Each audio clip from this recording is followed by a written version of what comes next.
Bonjour à tous et bienvenue dans ce quatrième et dernier numéro de notre émission Parlons-en, consacrée au 80e anniversaire des débarquements en cette année 2024. Après avoir consacré nos vidéos précédentes aux résistants ainsi qu'aux différents maquis, puis au débarquement de Normandie, survenu le 6 juin 1944, et enfin au débarquement de Provence, survenu le 15 août de cette même année 44, nous vous proposons de conclure ces numéros spéciaux par le rôle et la contribution de l'administration française en ces temps de bouleversement et de changement. En effet, au-delà des exploits militaires, l'administration française a joué un rôle essentiel dans la coordination, la logistique et la gestion des territoires libérés. Comme à chaque fois, je serai accompagné de l'expertise de Michel Scheepers, ancien professeur d'histoire-géographie dans l'établissement scolaire Notre-Dame de France, à Paris 13e, ancien élève officier de réserve à l'école d'application de l'arme blindée, cavalerie de Saumur, mais également attaché de parquet au tribunal permanent des forces armées de l'Union. La contribution de l'administration française en plein cœur des événements de la Seconde Guerre mondiale, il y a très exactement 80 ans, c'est tout de suite proposé par l'association historique que j'ai l'honneur de présider aujourd'hui, France Bonapartiste. Bon visionnage à tous.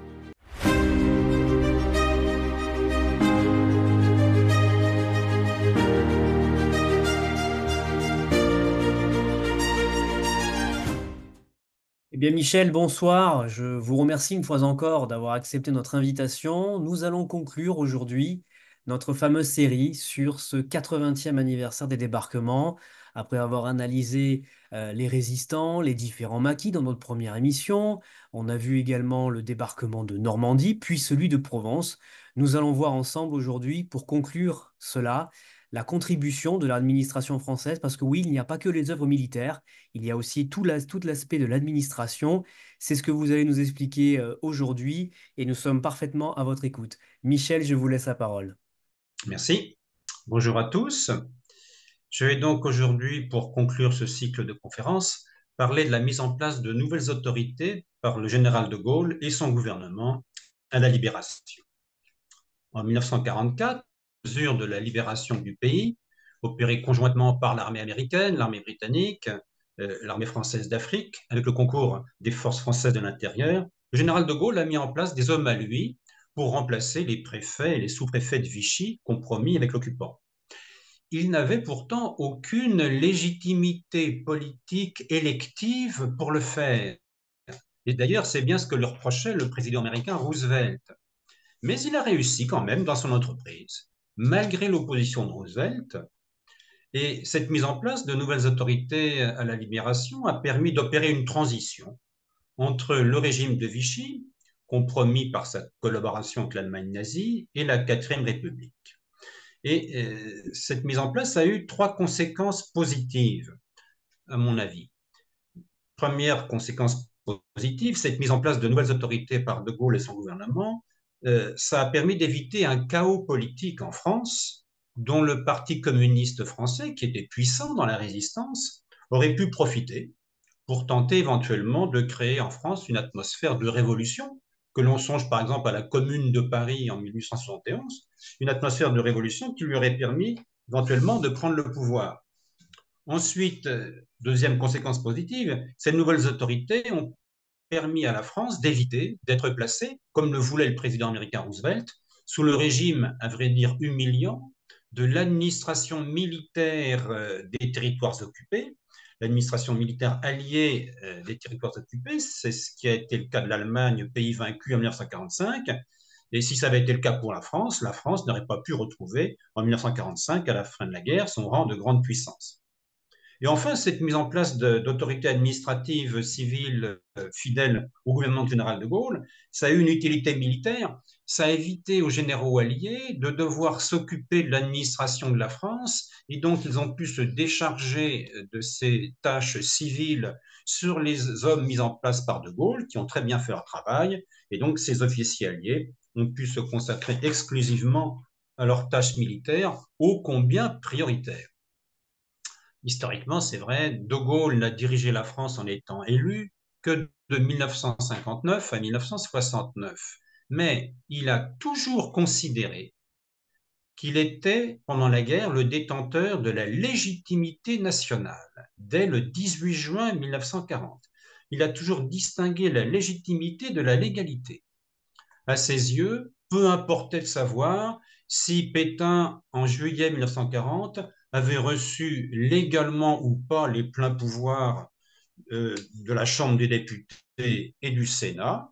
De Gaulle considérait que, en acceptant l'armistice, en se plaçant en France métropolitaine, qui plus est à Vichy, à 50 km seulement de la ligne de démarcation, Pétain s'était mis à la merci de l'armée allemande, et donc, ce faisant, il avait abdiqué la souveraineté nationale, il avait donc perdu à ses yeux toute légitimité, et cette légitimité nationale, c'est lui, De Gaulle, qui l'avait incarnée tout au long du conflit. Ben, finalement, l'histoire a donné raison au général de Gaulle. Pourtant, il faut reconnaître qu'à l'été 1940, alors que le maréchal Pétain bénéficiait en France d'une très grande popularité, se rallier à lui et se lancer dans l'aventure de la France libre, c'était quand même singulièrement audacieux, pour ne pas dire peut-être carrément insensé. Et pourtant, De Gaulle a réussi dans son entreprise. Au prix de patients efforts, en surmontant de nombreux obstacles, il a réussi à s'imposer. Il s'est imposé d'abord contre Pétain, à l'opinion publique française. Il s'est imposé aux dirigeants alliés, notamment au président américain Roosevelt, qui pourtant ne lui a pas ménagé son hostilité. Et enfin, il s'est imposé à l'ennemi nazi. En mars 1945, à la veille de l'invasion finale de l'Allemagne, l'armée française, donc commandée par De Gaulle, aux ordres de De Gaulle, tenait le tiers du front occidental, avec pourtant environ un dixième des effectifs, ce qui prouve à quel point les généraux alliés faisaient confiance à la valeur de ces troupes. Je vais donc essayer de retracer brièvement les grandes étapes du processus au terme duquel le général de Gaulle, à la Libération, est parvenu à prendre en main les destinées du pays. Alors, dès le 18 juin 1940, c'est bien connu, le général de Gaulle s'est opposé frontalement au maréchal Pétain, et plus encore à partir du 24 octobre 1940, quand le maréchal, justement, a rencontré Hitler à Montoire, près de Blois, et qu'il s'est engagé dans la collaboration avec l'Allemagne. Pétain, pourtant, était très populaire en France à l'été 1940. Les Français étaient traumatisés par la défaite, par l'occupation militaire de 60% du pays, en gros la moitié nord plus toute la façade atlantique. Ils se raccrochaient aux héros de la guerre précédente comme à une bouée de sauvetage. Et à vrai dire, ce n'étaient pas les hommes politiques français qui pouvaient les dissuader, car le 10 juillet 1940 à Vichy, les députés et les sénateurs se sont réunis en Assemblée nationale. Ils ont accordé au maréchal Pétain, à la demande de Laval, les pleins pouvoirs constituants, Pétain qui était le chef du gouvernement depuis le 16 juin. Le vote des pleins pouvoirs à Pétain a été acquis à une très large majorité, 85% de voix pour, 12% de voix contre, 3% d'abstention. Ont voté pour les pleins pouvoirs à Pétain la majorité de la gauche socialiste, la grande majorité du centre-gauche radical socialiste et la quasi-unanimité du centre et de la droite. Mais si le nouveau chef de l'État était très populaire en France à l'été 1940, ensuite, tout au long du conflit, sa popularité n'a pas cessé de décliner. Et en quelque sorte mécaniquement, cette baisse de popularité de Pétain a entraîné la hausse constante de la popularité de son principal adversaire, à savoir le général de Gaulle. Cette baisse de la popularité de Pétain s'est effectuée par paliers, plus précisément, à mon avis, en 4 grandes étapes. Première étape, sa rencontre avec Hitler à Montoire le 24 octobre 1940, et l'annonce que Pétain s'engageait à sa demande dans la voie de la collaboration avec l'Allemagne. Bien sûr, l'Allemagne pouvait sembler victorieuse à l'époque, et on pouvait espérer, naïvement, obtenir d'Hitler quelques concessions en collaborant avec lui. Néanmoins, cette politique de collaboration a heurté le patriotisme de nombreux Français qui jusque-là soutenaient Pétain. Deuxième étape de cette baisse de la popularité de Pétain. À partir du printemps et surtout de l'été 1942, à la demande et pour le compte des nazis, la rafle opérée par la gendarmerie et la police française de nombreux juifs, hommes, femmes et enfants, et leur remise à la SS en vue de la déportation en Pologne. officiellement dans des camps de travail, en fait dans des camps d'extermination. Ces arrestations, beaucoup de Français en ont été témoins, ça les a choqués, y compris les catholiques, qui au départ pourtant avaient plutôt bien accueilli l'arrivée au pouvoir de Pétain.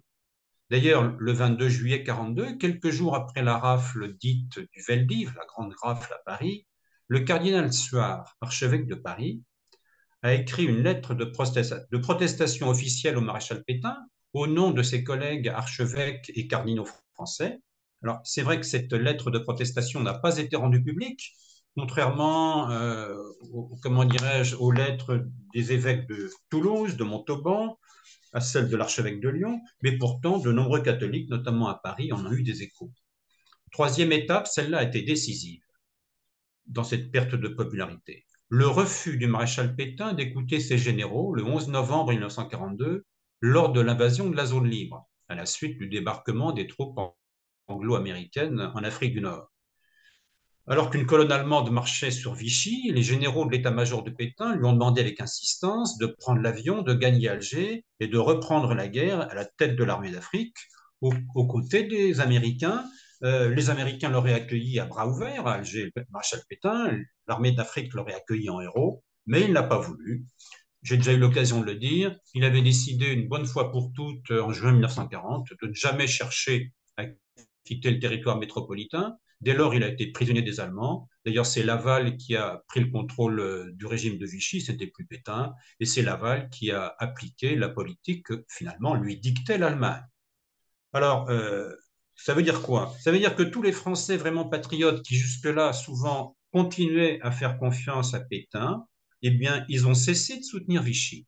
Même si beaucoup ont gardé une certaine estime pour le maréchal, notamment les anciens combattants de la guerre précédente qui avaient combattu sous ses ordres, eh bien, les pétainistes patriotes, ils avaient été nombreux, notamment dans l'armée, ont cessé de soutenir Vichy. Ils ont reporté leurs espoirs dans un premier temps sur l'amiral Darlan et sur le général Giraud, qui ont repris la guerre contre l'Allemagne et l'Italie en Tunisie.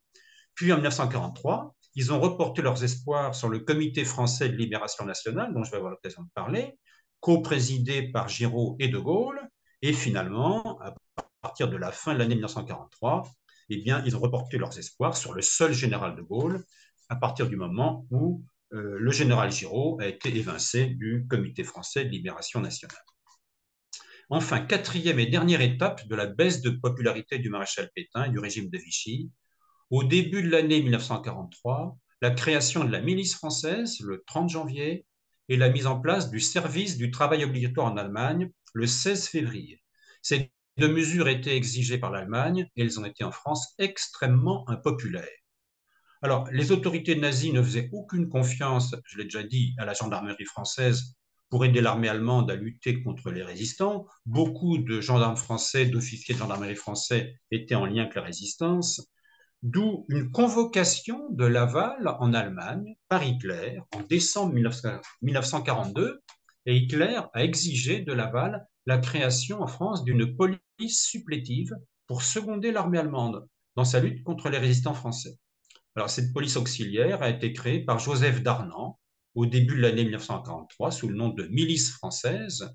Elle était composée de volontaires, donc de chauds partisans de la collaboration, et elle a fait preuve dans sa lutte contre la résistance d'une très grande brutalité. De la vie générale, on comparait les miliciens plutôt aux soldats de la FNSS qu'aux soldats de l'armée allemande. Ils étaient encore pires que l'armée allemande.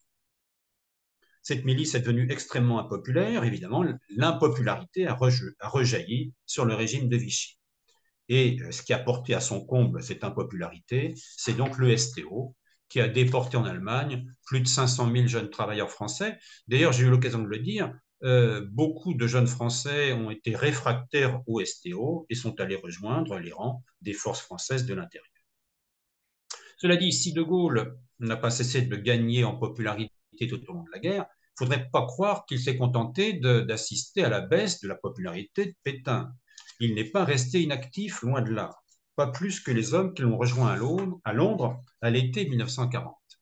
Donc à son arrivée à Londres en juin 1940, le général de Gaulle a bénéficié de quelques ralliements civils et surtout militaires, et il a entrepris d'organiser ses forces juridiquement et militairement. avec l'appui de Winston Churchill, appui parfois sujet à éclipse, mais appui quand même. Le 28 juin 1940, le Premier ministre anglais a reconnu officiellement le général de Gaulle comme le chef des Français qui continuent la guerre. Deuxième étape, le 7 août 1940, de Gaulle et le Royaume-Uni concluent l'accord des Chequers. Le manoir des Chequers, c'est une vieille résidence du XVIe siècle au nord-ouest de Londres qui sert de villégiature, de résidence de villégiature au Premier ministre britannique depuis 1921. Alors, par cet accord des Chequers, le Royaume-Uni s'est engagé à sauvegarder l'intégrité de toutes les possessions françaises dans le monde. Et elles étaient nombreuses à l'époque. Et il s'est engagé à restaurer à la fin de la guerre intégralement l'indépendance et la grandeur de la France. Le gouvernement anglais était prêt à financer toutes les dépenses de la France libre, mais de Gaulle, par souci d'indépendance, a tenu à ce qu'il s'agisse d'avances remboursables. Et effectivement, ces avances ont été remboursées avant la fin de la guerre, d'une part par la mise à la disposition des services britanniques de navires marchands ralliés à la flotte libre, mais également par les revenus de la flotte de pêche côtière de la France libre. Car en 1940, environ 300 chalutiers, avec leurs équipages, ont rallié la France libre, notamment en bloc tous les pêcheurs de l'île de Sein. 300 chalutiers environ, 50 chalutiers à vapeur, 72 diesel, les autres à voile. Et donc, les produits de la pêche ont servi à rembourser les avances faites par les Britanniques, de même que la vente des produits coloniaux des territoires ralliés à la France libre, notamment ceux de l'Afrique équatoriale française. Dès l'été 1940, le général de Gaulle a entrepris de structurer juridiquement son mouvement, avec l'appui notamment d'un juriste chevronné, René Cassin. René Cassin, qui a été par la suite, en 1948, le principal rédacteur de la Déclaration universelle des droits de l'homme de l'ONU. C'est ainsi qu'on a créé à Londres, donc le 11 juillet 1940, le Conseil de défense de l'Empire. Des questions, bien sûr, de l'Empire colonial. C'était un organisme consultatif, le pouvoir décisionnel revenait au général de Gaulle.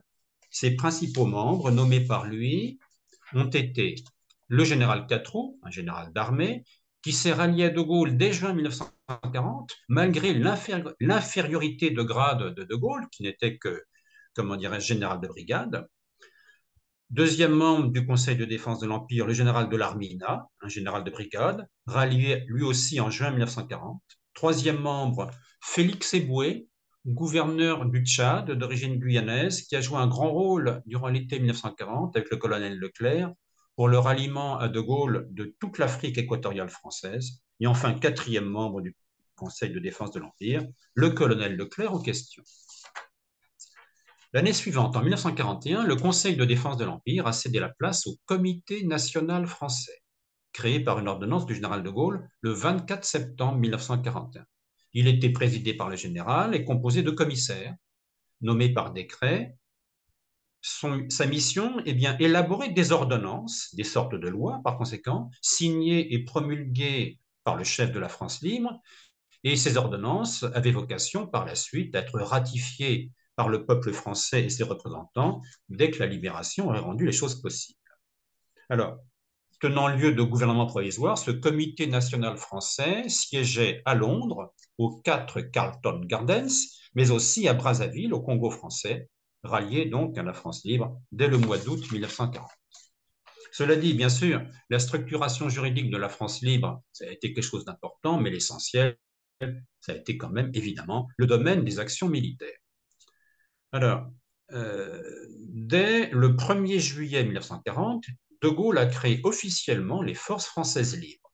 Au départ, il a bénéficié d'1 millier de militaires français qui stationnaient en Grande-Bretagne à la suite de la campagne de Norvège qui avait lieu au printemps. De nombreux soldats, notamment la Légion étrangère, se sont ralliés à lui, en particulier en bloc toute la 13e demi-brigade de la Légion étrangère. De même, au mois d'août, le régiment de tirailleurs sénégalais du Tchad s'est rallié en bloc à la France libre. Devenu en 1943 le régiment de marche du Tchad, ce régiment a été intégré à la 2e division blindée du général Leclerc. Et ce régiment existe toujours. Il est stationné en Alsace, entre Mulhouse et Colmar. De même, existe toujours la 13e demi-brigade de la Légion, qui est aujourd'hui stationnée sur le plateau du Larzac. Alors, au fil des mois, les effectifs des forces françaises libres se sont étoffés. À la fin de pendant l'été 1943, au moment de leur réintégration dans l'armée française régulière, ces FFL regroupaient 53 000 hommes, 32 000 soldats coloniaux, 16 000 soldats français, 5 000 étrangers de la Légion. Les trois quarts de ces militaires servaient dans les forces terrestres, environ 20% dans les forces navales, environ 5% dans les forces aériennes. Et finalement, du 1er juillet 1940 au 1er août 1943, en tout, 73 000 hommes se sont engagés dans les forces françaises libres. Plusieurs milliers d'entre eux ont trouvé la mort au combat, dont 3 200 de 1940 à 1942. Dans ma deuxième visioconférence, j'ai parlé des combats menés par Leclerc et ses hommes en Libye puis en Tunisie de 1941 à 1943. Mais le combat le plus important pendant la guerre des forces françaises libres, ça a été la bataille de Bir Hakeim en Libye du 26 mai au 11 juin 1942. Les 3 700 hommes de la première brigade française libre du général Koenig parviennent à résister pendant 14 jours aux assauts répétés de 45 000 soldats allemands et italiens. Alors, le maréchal allemand Rommel, qui était surnommé le renard du désert, venait de réussir à la tête de l'Afrika Korps, assisté par des troupes italiennes, à contourner par le sud la ligne de front britannique. Son plan consiste alors à remonter vers le nord de manière à couper en deux la 8e armée britannique et ensuite à foncer vers l'Égypte et le canal de Suez.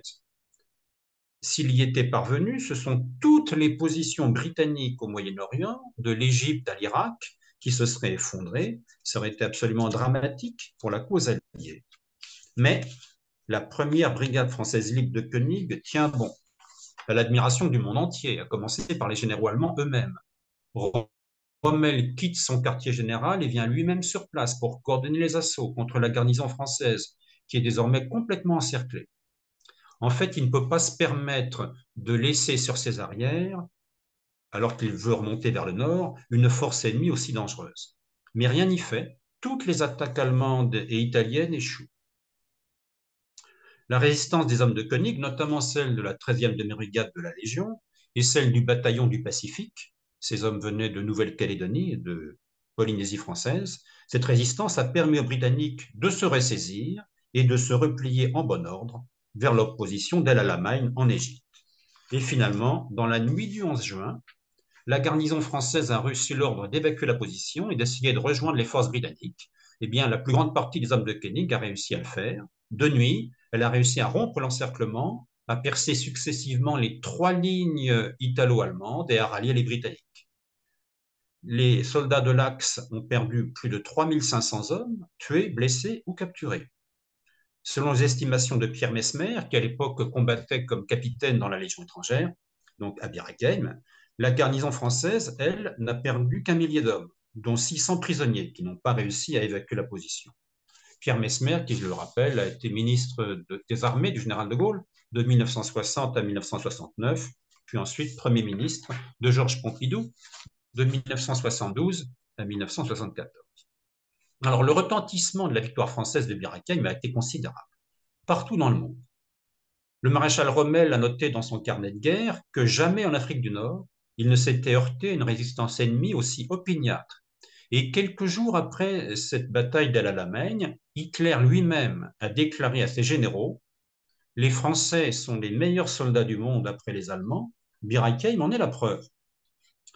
Le général de Gaulle est bien sûr ravi de cet éclatant fait d'armes des forces françaises libres, d'autant plus qu'il apprend de sources sûres que le retentissement de cette victoire a été très favorablement reçu par les militaires français toujours fidèles à Pétain. Et ils étaient encore les plus nombreux en juin 1942. Dans des télégrammes qu'il adresse au général Quatreau et au général Delormina à Beyrouth, ainsi qu'au général Leclerc à Brazzaville, De Gaulle écrit ceci. Le retentissement de nos opérations en Libye a été énorme en France et dans le monde. En particulier, je sais par des informations sûres que nos camarades de l'armée dite de l'armistice et des forces d'Afrique du Nord, autrement dit les militaires des troupes pétainistes, en ont été profondément impressionnés, y compris beaucoup de ceux qui n'avaient pas pu ou voulu nous rejoindre l'année dernière en Syrie. c'est non seulement une contribution française considérable dans la bataille d'Afrique, mais c'est aussi, du point de vue purement français, un élément psychologique et moral qui facilitera le regroupement ultérieur des forces dont dispose encore la nation. Autrement dit, De Gaulle prévoit déjà qu'un jour, les militaires des forces françaises libres et les militaires français, pour l'instant encore fidèles à Pétain, se retrouveront, se réconcilieront et reprendront ensemble la lutte contre l'Allemagne. Eh bien, moins d'un an plus tard, cette prédiction s'est réalisée. Alors, cette victoire des FFL renforce la position du général de Gaulle vis-à-vis des dirigeants alliés. Certes, son Conseil de défense de l'Empire a été reconnu comme gouvernement en exil par le Royaume-Uni dès le 6 janvier 1941 et par l'URSS de Staline en décembre 1941. Mais de Gaulle n'est toujours pas reconnu par les États-Unis. Les États-Unis, qui ont maintenu un ambassadeur à Vichy, l'amiral Leahy, un ami personnel de Roosevelt, jusqu'au mois de mai 1942. Autrement dit, jusqu'au rappel au pouvoir de Pierre Laval à la demande de l'Allemagne, sous la pression de l'Allemagne. La victoire de Beracay me fait comprendre à l'administration américaine, pour le moins, qu'on ne peut plus désormais ignorer la France libre, qu'on ne peut plus ignorer le général de Gaulle. D'autant que la France libre dispose, d'ailleurs presque depuis le départ, d'une véritable assise territoriale.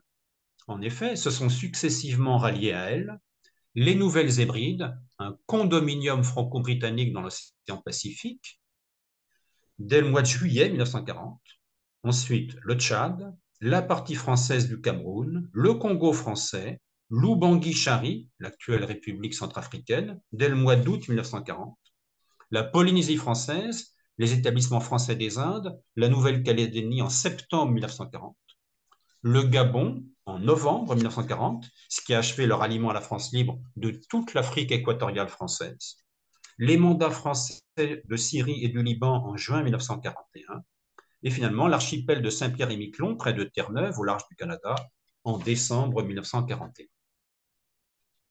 Ce n'est pas seulement vis-à-vis des dirigeants alliés et vis-à-vis des militaires français de Vichy que la victoire de Bir Hakeim a conforté la position du général de Gaulle, c'est aussi vis-à-vis de l'opinion publique en France occupée et vis-à-vis des organisés de la résistance. Parce que nombreux étaient les Français à écouter clandestinement soit la BBC britannique, soit Radio Lausanne, la radio suisse, le service suisse des ondes courtes. Par conséquent, l'exploit de Bir Hakeim n'a pas du tout été ignoré des Français. En fait, pour De Gaulle, cet épisode de Bir Hakeim et son retentissement sont arrivés au bon moment. Car j'ai eu l'occasion de le dire dans une précédente visioconférence, quelques mois plus tard, les événements se sont précipités. À partir du mois de novembre 1942, à la suite du débarquement de troupes anglo-américaines au Maroc et en Algérie, ce qui a entraîné trois jours plus tard l'invasion de la zone libre par l'armée allemande, eh bien, l'amiral Darlan, présent fortuitement à Alger, a rompu avec Pétain, sans le dire ouvertement, a décrété la remobilisation de tous les réservistes d'Afrique du Nord et a réengagé l'armée d'Afrique en Tunisie, dans la guerre contre les troupes allemandes et italiennes, aux côtés des troupes américaines et britanniques. Et je l'ai dit, tout au long de cette campagne de Tunisie, de novembre 42 à mai 43, les troupes françaises, commandées par le général Giraud et le général Juin, se sont battues admirablement, en dépit de la pauvreté de leur matériel. Mais les troupes françaises du général Leclerc, venues de Libye, avec l'armée britannique de Montgomery, victorieux à El-Alamein, se sont très bien battues elles aussi en Tunisie. De même que celles de la première division française libre du général de l'Armina, qui comprenait notamment les hommes du général Koenig, les héros de Bir Hakeim. Or, le 20 mai 1943, lors du grand défilé de la victoire à Tunis, qui a marqué la fin de la campagne de Tunisie, les troupes françaises de l'armée d'Afrique et celles des forces françaises libres n'ont pas défilé ensemble. Les généraux gaullistes Leclerc et de l'Armina s'y sont opposés, ce qui n'a pas manqué de frapper les observateurs et notamment les nombreux journalistes britanniques et américains. Or, la guerre n'était pas finie, il fallait vaincre l'Allemagne, et pour cela, la réunion de tous les soldats français était tout à fait souhaitable, d'autant plus que tout le monde avait pu apprécier leur grande valeur combative aux uns et aux autres. Par conséquent, tout le monde a fini par comprendre, même le président Roosevelt à Washington, qu'une entente entre le général Giraud, qui avait succédé à l'amiral Darlan après son assassinat, et qui avait l'appui des États-Unis, Et le général de Gaulle, qui n'était pas reconnu par Washington, était désormais indispensable. D'où la création à Alger, le 3 juin 1943, du Comité français de libération nationale. Comment les choses se sont-elles passées? Eh bien, il convient tout d'abord de noter que quelques jours plus tôt, fin mai, un événement important avait eu lieu. Lors d'une réunion clandestine dans un appartement parisien, dans le quartier de Saint-Germain-des-Prés, Jean Moulin, envoyé spécial du général de Gaulle en France occupée, avait réussi à réunir les dirigeants de tous les grands mouvements de la résistance et des représentants de tous les partis politiques français, de la droite conservatrice à l'extrême gauche communiste. Et tous ces hommes étaient tombés d'accord sur deux points capitaux. Premier point, le regroupement de tout le résistant français sous une seule direction, politique et militaire. Et deuxième point, la reconnaissance du général de Gaulle comme, je cite, l'âme de la résistance et le chef d'un gouvernement provisoire à former. Cette nouvelle de la formation du Conseil national de la résistance et du soutien unanime apporté à De Gaulle et non pas à Giraud, a été immédiatement connue dans le monde libre. Elle a notamment été diffusée à Londres par le Times et aux États-Unis par le New York Times. Si bien que lorsque le chef de la France libre arrive à Alger le 30 mai 1943 pour rencontrer le général Giraud, certes, l'armée obéit à Giraud, l'administration aussi, les transmissions aussi, elles sont aux ordres de Giraud, bien sûr, soutenues par Roosevelt. Mais finalement, c'est paradoxalement De Gaulle qui est moralement et politiquement en position de force. Alors, la première réunion entre le commandant en chef français civil et militaire, c'est-à-dire Giraud, et le chef du Comité national français, c'est-à-dire De Gaulle, a lieu dans la matinée du 31 mai. Giraud est assisté par le général Georges, général d'armée comme lui, qui a été l'adjoint du général Gamelin puis du général Weygand en 1940. Il est assisté par Jean Monnet. Jean Monnet, qui était haut fonctionnaire et banquier international, il était proche des anglo-saxons depuis de longues années, et c'est l'un des responsables français, avec Alexis Léger, un diplomate, plus connu sous son nom de plume, Saint-Jean-Perse, un de ceux qui ont beaucoup contribué, de 1940 à 1942, à inciter le président américain Roosevelt à se méfier du général de Gaulle, dépeint comme un apprenti dictateur. Mais il faut reconnaître qu'en 1943, Monnet va inciter Giraud à adopter des positions clairement démocratiques et à se rapprocher de Gaulle.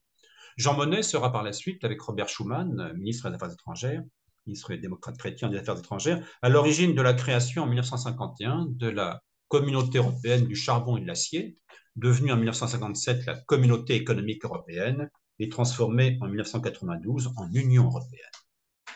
De Gaulle, lui, est assisté par le général Catroux, par André Philippe, un député socialiste avant la guerre, commissaire à l'intérieur au sein du Comité national français depuis juillet 1942, et par René Massigli, qui a été ambassadeur de France en Turquie de 1938 à 1940 et qui est devenu commissaire aux affaires étrangères du Comité national français en février 1943. Alors, De Gaulle expose à Giraud comment il voit les choses. Selon lui, il faut mettre en place un vrai gouvernement français, capable de défendre les intérêts français auprès des dirigeants alliés. Il faut aussi mettre fin au cumul du pouvoir civil et du commandement militaire par la même personne, autrement dit par Giraud. Et enfin, il faut congédier sans délai les responsables politiques qui se sont compromis avec le gouvernement de Vichy. Or, Marcel Pérouton, que Giraud a nommé gouverneur général de l'Algérie au mois de janvier, a été ministre de Pétain en 1940. Et le général Noguès, général d'armée, qui est résident général au Maroc depuis 1936, s'est mis au service de Vichy en 1940. Le général Giraud refuse les propositions de De Gaulle. Mais les deux hommes se revoient l'après-midi, cette fois seul à seul. De Gaulle fait une concession, il accepte provisoirement le cumul des fonctions civiles et militaires, à condition que les chefs compromis avec Vichy soient immédiatement démis de leurs fonctions. Giraud refuse encore. Mais le lendemain, 1er juin, De Gaulle donne une conférence de presse à Alger à la Villa des Glycines. Tous les journalistes sont au rendez-vous, à commencer par les journalistes de la presse anglo-saxonne. De Gaulle explique qu'il faut à la France un pouvoir central, avec attribution gouvernementale, jusqu'à ce que les Français dans leur ensemble aient pu être consultés, que la souveraineté française doit être reconnue sur toutes les parties de son empire, que les Français à qui des sacrifices ont été demandés et seront demandés doivent être commandées par des hommes dignes de confiance, et qu'enfin, l'action du nouveau pouvoir français doit concorder étroitement avec l'opinion des Français de la métropole occupée. Cette conférence de presse est répercutée à l'étranger, et d'abord à Londres et à Washington, et elle va produire un effet considérable. D'autant que Marcel Pérouton, donc le gouverneur général de l'Algérie, nommé par Giraud, écrit le soir même au général de Gaulle pour lui dire que par souci d'unité nationale, il démissionne de ses fonctions et il demande à servir dans l'armée. De Gaulle lui répond immédiatement pour lui dire qu'il accepte sa démission et qu'il le félicite pour la valeur désintéressée de son geste. Puis il communique à la presse et la lettre de Pérouton et sa réponse. L'effet produit est bien sûr sensationnel et il va débloquer la situation. 2 jours plus tard, le 3 juin 1943, De Gaulle présente à Giraud le texte d'une ordonnance assortie d'une déclaration. Ce texte prévoit un pouvoir central français unique qui exercera la souveraineté française, législative et exécutive, la gestion et la défense de tous les intérêts français dans le monde, l'autorité sur tous les territoires français, toutes les forces militaires françaises relevant jusqu'alors des 2 entités, celle d'Alger et celle de Londres, les prérogatives diplomatiques. Et ce pouvoir central subsistera jusqu'au jour où, après la libération, il sera possible de remettre le pouvoir à un gouvernement, une assemblée nouvellement constituée. Ce pouvoir central, le Comité français de libération nationale, sera co-présidé par le général Giraud et le général de Gaulle. En seront membres les commissaires girodistes, Jean Monnet à l'armement et le général Georges, commissaire d'État, les commissaires gaullistes, André Philippe à l'intérieur et René Massigli aux affaires étrangères, et le commissaire indépendant, général Catroux, commissaire d'État. Le général Giraud accepte ces dispositions. Le Comité français de libération nationale, le CFLN, est officiellement créé. Marcel Pérouton est remplacé au poste de gouverneur général de l'Algérie par le général Catroux. Le général Noguès est remplacé au poste de résident général au Maroc par Gabriel Puot, qui a été haut commissaire de France au Levant, autrement dit en Syrie et au Liban de 1938 à 1940. Mais le général Juin n'est pas inquiété, bien qu'il ait fait tirer sur les Alliés du 8 au 10 novembre 1942. Non seulement son patriotisme n'est mis en cause par personne, mais encore c'est lui qui a mené avec brio, sous les ordres de Giraud, la campagne de Tunisie en 1942-43. Et c'est un camarade de promotion du général de Gaulle à Saint-Cyr. Les 2 hommes se tutoient. De Gaulle lui adresse une lettre très amicale qui a pour effet de le désolidariser de Giraud. Général Juin, qui a été élevé à la dignité de maréchal de France de son vivant en 1952, sera après la guerre l'une des très rares personnes à continuer en France à tutoyer le général de Gaulle. Général de Gaulle qui d'ailleurs viendra lui rendre visite sur son lit de mort à l'hôpital militaire du Val-de-Grâce en 1967, malgré les différends qui avaient opposé les 2 hommes pendant la guerre d'Algérie.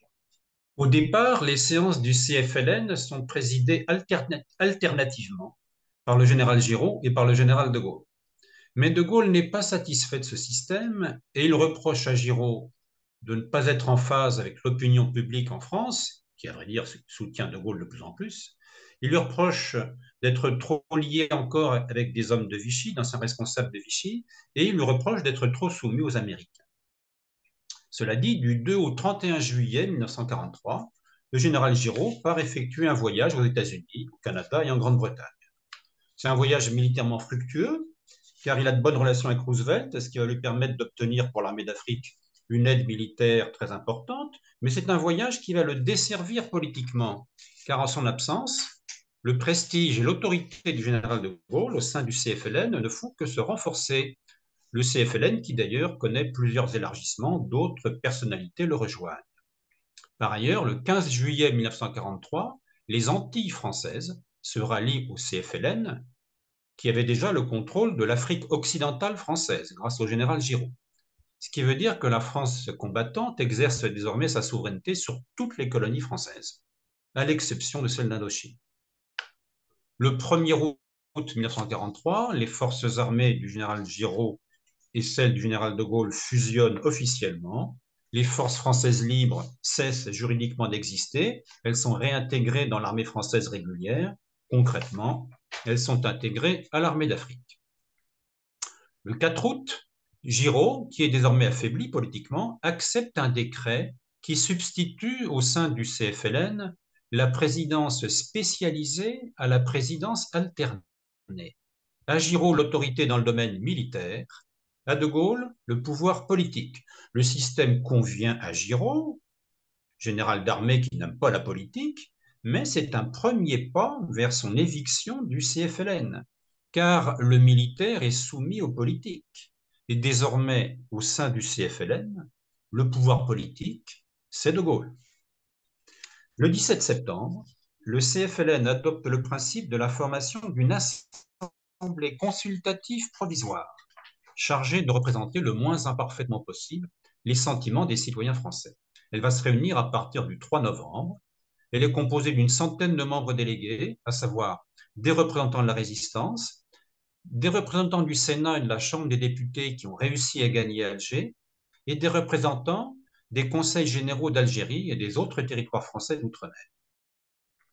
Ensuite, du 8 septembre au 4 octobre 1943, se déroule la libération de la Corse, qui avait été préparée de longue date par le général Giraud et le commandant de gendarmerie Colonna d'Istria, en liaison avec la résistance corse.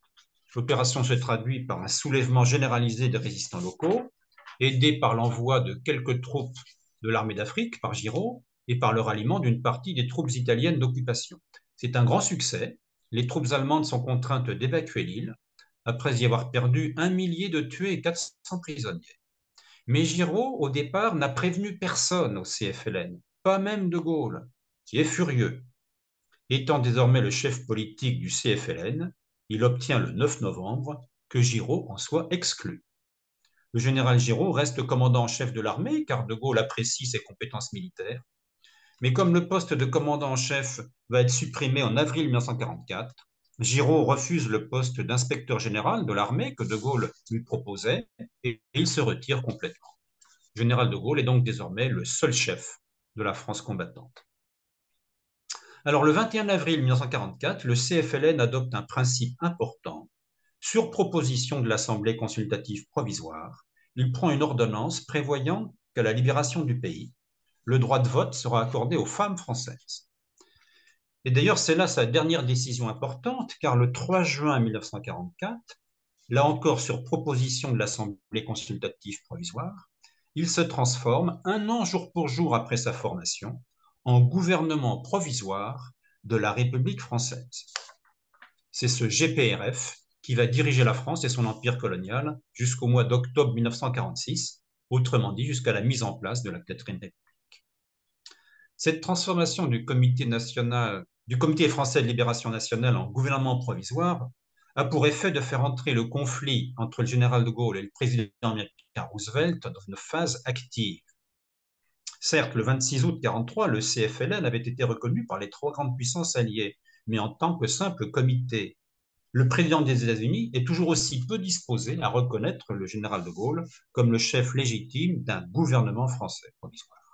À ses yeux, de Gaulle n'est que le chef des soldats français qui combattent l'armée allemande, quand bien même il reconnaît volontiers que ces soldats se battent très bien. Pour Roosevelt, la France, à sa libération, devra être administrée provisoirement par l'état-major militaire allié, comme l'est la partie de l'Italie dégagée de l'occupation allemande et comme le sera l'Allemagne, quand les armées alliées en prendront le contrôle. Autrement dit, tant que des élections, une fois la guerre finie, n'auront pas permis aux citoyens français de désigner librement de nouveaux responsables politiques, la France devra être administrée comme un pays vaincu. Très concrètement, on lui appliquera le régime appliqué en Italie, celui de l'AMGOT, Allied Military Government of Occupied Territories, en français, gouvernement militaire allié des territoires occupés. De toute façon, Roosevelt est d'avis qu'après la guerre, les 4 grandes puissances qui devront s'entendre pour veiller à la bonne marche du monde devront être les États-Unis, l'Union soviétique, la Grande-Bretagne et la Chine, et sûrement pas la France. L'administration américaine a même prévu l'émission et la mise en circulation en France de billets de banque au format d'un $2000 américain, avec indication de sa valeur au recto, l'équivalent de 2, 5 ou 10 francs, et au verso, la mention France et la devise Liberté, Égalité, Fraternité, agrémentée d'un drapeau français. Bien évidemment, le général de Gaulle ne l'entend absolument pas de cette oreille. Il va jusqu'à qualifier avec colère de fausse monnaie les billets imprimés aux États-Unis. Il a son plan, car dès le 10 janvier 1944, en vue de la libération, une ordonnance du CFLN à Alger avait créé les commissaires de la République, appelés à remplacer tous les préfets et sous-préfets de Vichy, au fur et à mesure que les départements français seront libérés. On a même prévu des commissaires de la République régionaux. Les hauts fonctionnaires destinés à ces postes sont désignés par le CFLN le 24 mai 1944. Le débarquement de Normandie a lieu le 6 juin 1944, 3 jours seulement après la mise en place du GPRF. Le problème devient urgent. Qui va administrer la France? On pourrait penser que face à la puissance politique, militaire, économique, diplomatique des États-Unis, le gouvernement provisoire d'un pays encore occupé par l'ennemi ne fait pas vraiment le poids. Mais le général de Gaulle n'est pas homme à se laisser impressionner. Et il a 3 atouts dans son jeu. Premier atout, il sait qu'aussi bien aux États-Unis qu'en Grande-Bretagne, la presse dans son ensemble est très favorable et que l'opinion publique le soutient. Roosevelt est obligé d'en tenir compte, d'autant qu'il escompte bien, malgré son mauvais état de santé, se représenter à l'élection présidentielle du mois de novembre. Deuxième chose, une fois débarqués en France, les troupes alliées auront besoin d'être en contact permanent avec les forces françaises de l'intérieur. Dans ce but, une ordonnance du CFLN du 14 mars a prévu la mise en place en France de 12 délégués militaires régionaux, chargés de commander les FFI et d'assurer la liaison avec les officiers alliés. 12 délégués militaires régionaux chapeautés par un délégué militaire national. Ce sera le jeune Jacques Delmas, dit Chaban, nommé général de brigade à 29 ans. Lui-même placé sous les ordres du délégué militaire du GPRF à Londres, commandant en chef des forces françaises de l'intérieur, De Gaulle a choisi pour ce poste le général Koenig. C'est un choix habile, car le héros de Bir Hakeim est très apprécié des généraux alliés. Sur le papier, tout est donc prévu. Les délégués militaires régionaux communiqueront par radio avec les chefs alliés par l'intermédiaire d'une centaine d'officiers de liaison.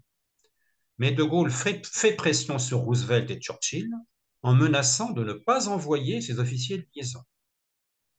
Une fois le résultat obtenu, c'est-à-dire le stress des dirigeants alliés, il accepte d'en envoyer une vingtaine. De Gaulle donc a joué de son deuxième atout. Et le troisième atout dont dispose De Gaulle face à Roosevelt, et non le moindre, ce sont ses bonnes relations personnelles avec le général Eisenhower, le général en chef des armées alliées en Europe occidentale.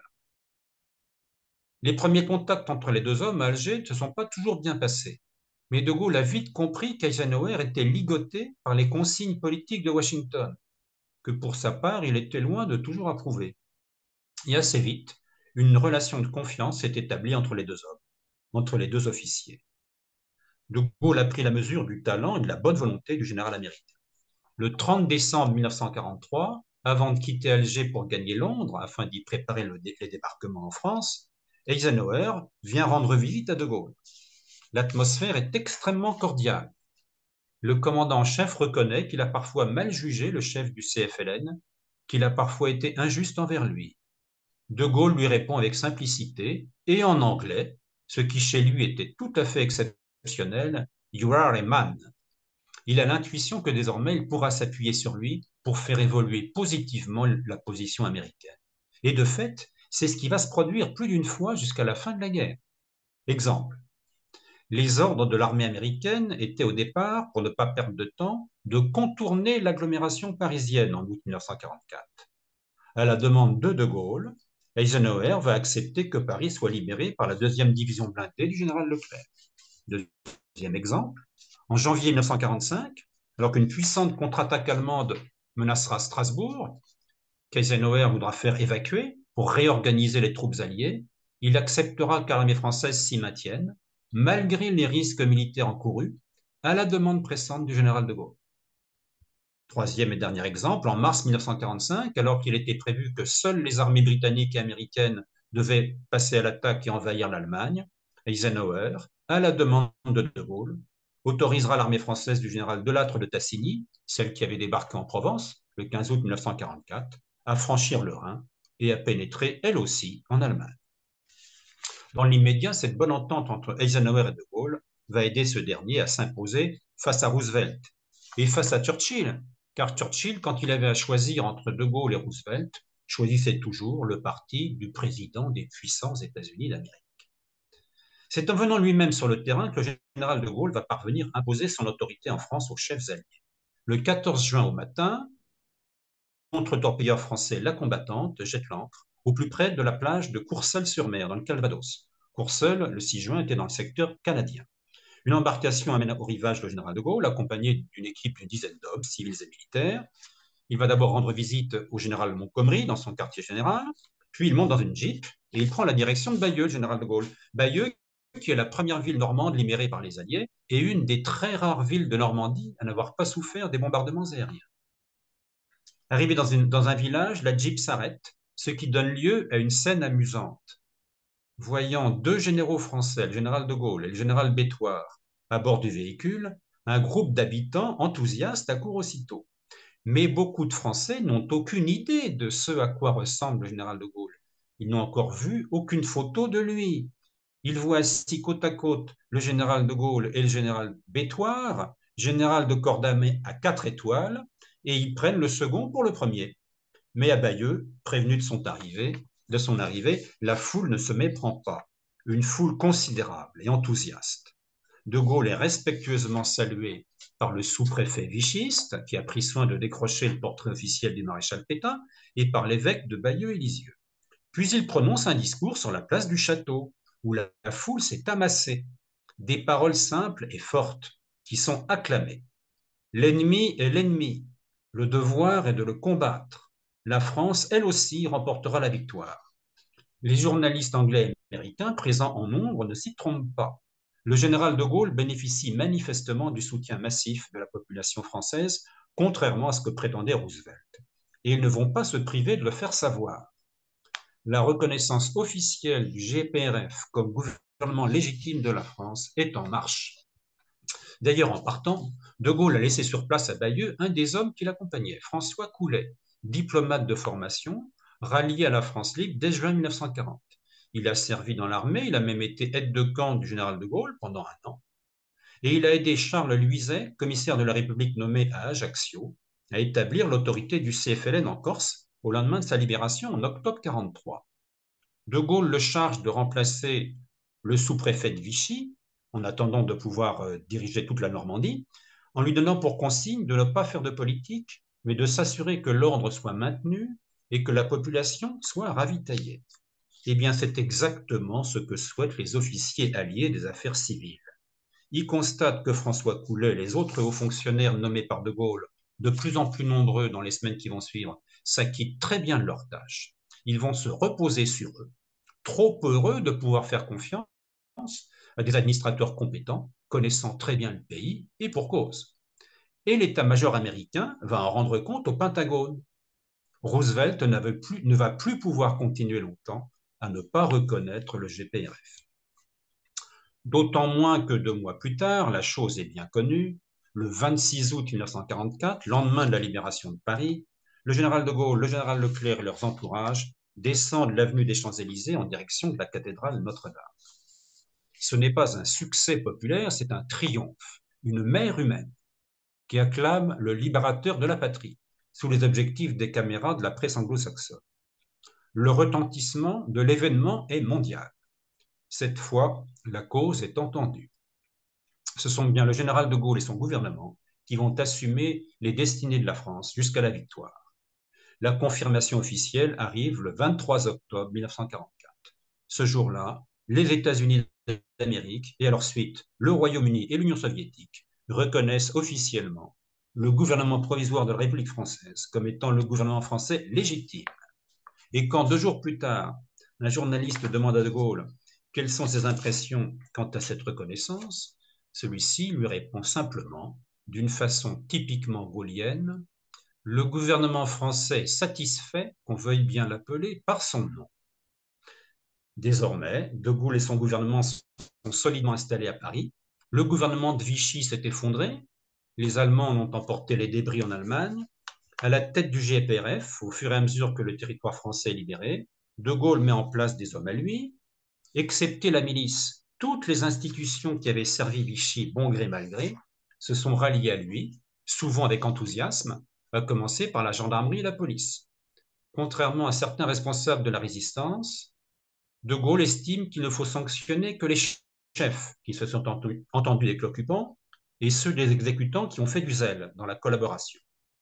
Le GPRF s'emploie à contenir la résistance, à mettre en place une épuration légale pour mettre fin à l'épuration sauvage qui a trop souvent accompagné la libération. Les forces françaises de l'intérieur sont dissoutes, les maquisards sont invités à intégrer l'armée du général Delattre de Tassigny, qui mène la libération de l'Alsace et qui s'apprête à pénétrer en Allemagne. 100 000 maquisards acceptent, à la grande joie de Delattre, qui réussit avec brio à réaliser l'amalgame entre les soldats réguliers et les anciens maquisards. L'armée française, au début de l'année 1945, comprend maintenant environ 600 000 hommes. À l'armée d'Afrique, aux anciennes forces françaises libres, aux anciennes forces françaises de l'intérieur, sont venus ajouter des réservistes rappelés et de nouveaux volontaires. Et on engage la mobilisation des jeunes conscrits de la classe 1943. Si bien qu'en mai 1945, à la fin de la guerre, l'armée française sera forte de plus d'1 million d'hommes. Je conclus, préparé de longue date, imposé aux Alliés avec habileté et persévérance, le gouvernement provisoire de la République française et tous ses instruments politiques, militaires et administratifs ont permis au général de Gaulle, à la fin de la guerre, de relever le pays, de lui redonner confiance et de le hisser à nouveau au rang des grandes puissances.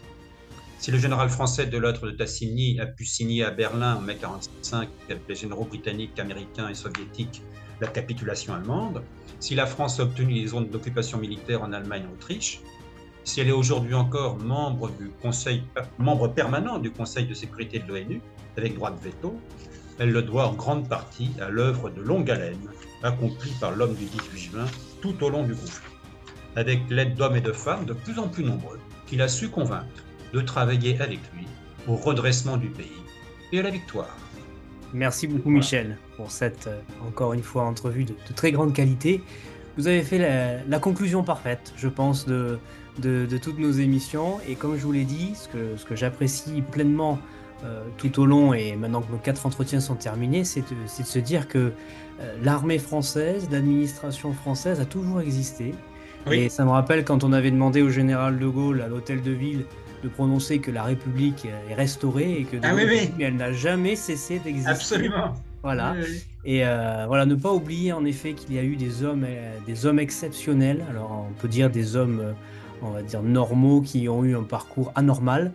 Mais en effet, cette France combattante a toujours été là, que ça soit au niveau des résistants, au niveau des maquisards, au niveau des troupes du général Leclerc, et de tous ces Français qui n'ont pas accepté la défaite pour justement en arriver à ce que la France, elle aussi, signe au rang des vainqueurs.